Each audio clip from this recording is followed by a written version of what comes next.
nikiwa mbunge, na namshukuru sana katibu wangu wa wilaya, siku moja aliniita akaniambia, pamoja na juhudi nzuri unazofanya katika kutekeleza ilani ya uchaguzi ya Chama cha Mapinduzi, nataka nikuone wewe kama mbunge ni nini juhudi zako katika kukisaidia chama chako, kusaidia wananchi wako, mbali kabisa na hata mfuko wa jimbo. Na pale pakanikumbusha kwamba mfuko wetu wa jimbo, tusitapanye fedha zinazoletwa na serikali, hazitatusaidia kutapanya. Na ndio maana tukapata wazo la kumaliza tatizo la madawati katika jimbo letu. Madawati 1000 yamenunuliwa kutokana na fedha za mfuko wa jimbo. Lakini fedha za mwaka wa pili na watatu tukasema tukajenge kituo cha afya, iwe ni mfano kwamba kumbe fedha za mfuko wa jimbo zinaweza zikamgusa kila mtu. Tumejenga kituo chenye thamani ya shilingi milioni 129 katika kata ya Kijitonyama. Pale kuna dispensary mgeni rasmi ya mionzi kwa minajili ya x-ray na ultrasound ya kisasa kabisa. Makofi kwa Samia. Fedha za mwaka wa 3 na 4 tumelizipeleka katika kata ya Mzimuni zikaondoe matatizo ya mafuriko katika kata ile. Hivyo fedha zote za miaka 5 zimefanya kazi iliyotukuka na ni kazi ya mfano, ambapo hata mimi sasa nikisema tuondoke tukaone wapi fedha za mfuko wa jimbo zimepelekwa, mnaweza kwenda kuziona. Naomba nimalizie kwenye juhudi binafsi. Huku nimefanya mambo mengi sana, Mheshimiwa mgeni rasmi. La kwanza, wakati nikiingia madarakani, niliwaona viongozi wetu wa mashina. Hawa tunawategemea sana katika shughuli zetu za chama kila siku. Wengi wao ni watu wazima, wengine ni retired. Tunawasaidia vipi? Nikabuni kuwapa bima za afya kuanzia mwaka 22.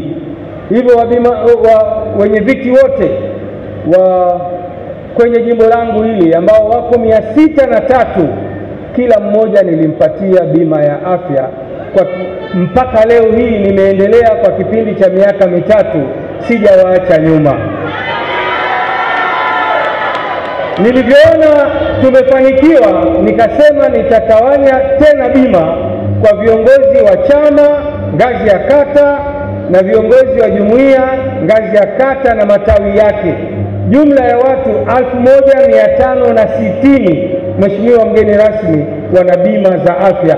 Hawa sasa hivi kila mmoja ukimwambia atoe karatasi ya kura atakuonyesha kile kichinjio, lakini atakuonyesha pia na bima ya afya. Uongo kweli? Makofi basi kwa wingi sana. Sasa ndugu zangu, wakati nikifanya shughuli hii, Mwenyezi Mungu akaleta rehema zake.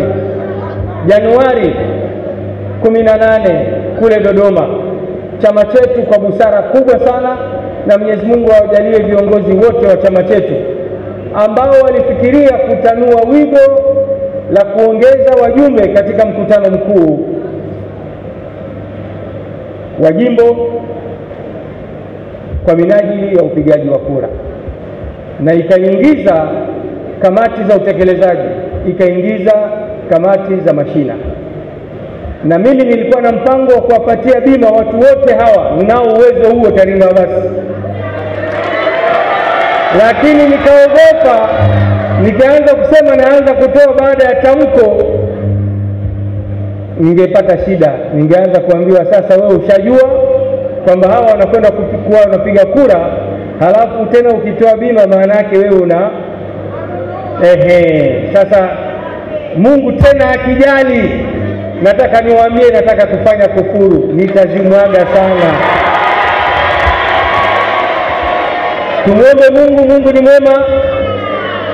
Tunachokihitaji ni utulivu ndani ya chama chetu, mapenzi ndani ya chama chetu, kwa sababu tuna kazi kubwa ya kuhakikisha rais wetu kipenzi chetu mwezi wa Oktoba sote tunasimama imara, sisi na wenzetu walioko nje, kuhakikisha tunampigia Samia Suluhu Hassan anakuwa rais. Tena sio kura za kawaida, Kinondoni lazima tutie fora. Mko tayari? Naomba mmuonyeshe mgeni rasmi kwamba sisi ni jeshi la Samia Suluhu Hassan. Onyesheni mikono juu wote. Mgeni rasmi, hili ni jeshi la Samia Suluhu Hassan. Sina mengi ya kusema kwa sababu nilishazunguka kwao. Nataka nikwambie tu kwamba sisi tunampenda Samia. Uongo kweli? Na tuko tayari kumkinga na kila shari. Uongo? Tutakuwa mbele kuhakikisha anapata kura nyingi. Uongo?